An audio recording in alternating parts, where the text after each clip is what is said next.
कर्नाटक में सड़क परिवहन निगमों के कर्मचारियों की हड़ताल शुरू हो गई है। राज्य के सभी 4 सड़क परिवहन निगम यानी कि एसआरटीसी, बीएमटीसी, एनडब्ल्यूकेआरटीसी और केकेआरटीसी के परिवहन कर्मचारियों ने अपनी विभिन्न मांगों को लेकर आज से राज्यव्यापी हड़ताल पर जाने का फैसला किया है। हड़ताल के चलते राज्य की सुरक्षा भी बढ़ा दी गई है।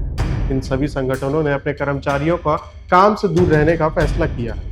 आपको बता दूं कि कर्नाटक हाईकोर्ट ने सोमवार को एक अंतरिम आदेश पारित किया था, जिसमें कर्नाटक राज्य सड़क परिवहन निगम कर्मचारियों के ट्रेड यूनियनों की संयुक्त कार्रवाई समिति यानी जेएसी को मंगलवार तक अपनी प्रस्तावित हड़ताल स्थगित करने का निर्देश दिया गया था। लेकिन ये हड़ताल की क्यों जा रही है? आखिर क्या है इस हड़ताल के पीछे की वजह? दरअसल कर्नाटक राज्य सड़क परिवहन निगम यानी KSRTC, Bengaluru metropolitan transport corporation यानी बीएमटीसी, उत्तर पश्चिम कर्नाटक राज्य सड़क परिवहन निगम यानी एनडब्ल्यूकेआरटीसी और अन्य राज्य परिवहन निगमों के कर्मचारी संघों ने 38 महीने के बकाया वेतन और 1 जनवरी 2024 से वेतन वृद्धि को मांग कर रहे हैं।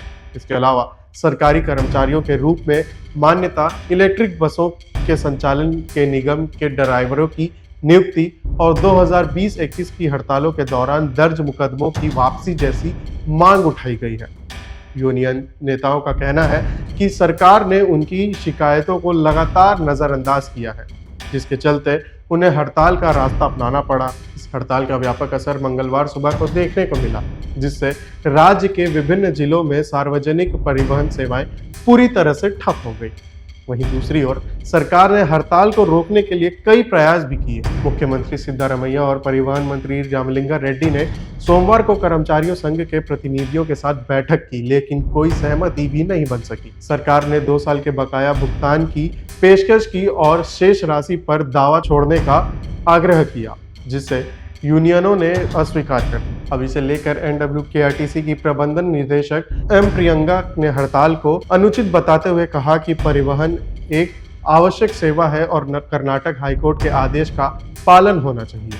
सुने वो video. The workers union have called for strike from 5th August. So we have already had one round of negotiation yesterday in the chairmanship of Honorable Chief Minister of Karnataka, and he has appealed to all the unions not to go ahead with the strike, and the negotiations are still going on. So we are also requesting the unions not to, and the workers not to go ahead with the strike, which will put the public at a greater inconvenience. And we also brought to their notice that the High Court has issued a stay order till today. The hearing is still today. So based on the High Court decision and the Labour Commissioner's negotiation, they can take their further decision. Until then, we have requested them to turn up for the work. As of now, NWKRTC is doing the operations. We will ensure that we are giving the service to the public. हड़ताल के असर को कम करने के लिए परिवहन विभाग ने निजी बसों और टैक्सी मालिकों से संपर्क कर वैकल्पिक व्यवस्था की कोशिश की है। हालांकि निजी ऑपरेटरों ने सरकार से अपनी मांग पूरी करने की शर्त रखी है।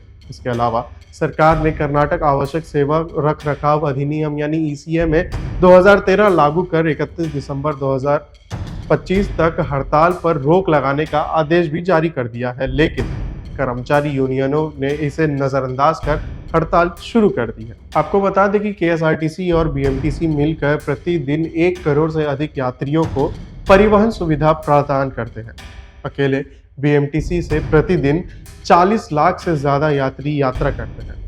हड़ताल के चलते लाखों यात्रियों को काफ़ी मुश्किलों का भी सामना करना पड़ रहा है। कर्नाटका बस स्ट्राइक से जुड़ी आपको हमारी खबर कैसे लगी कमेंट करना ना भूलें। इससे सारी जानकारी आप तक सन्मार्ग पहुंचाता रहेगा। तब तक के लिए चैनल को सब्सक्राइब करना ना भूलें।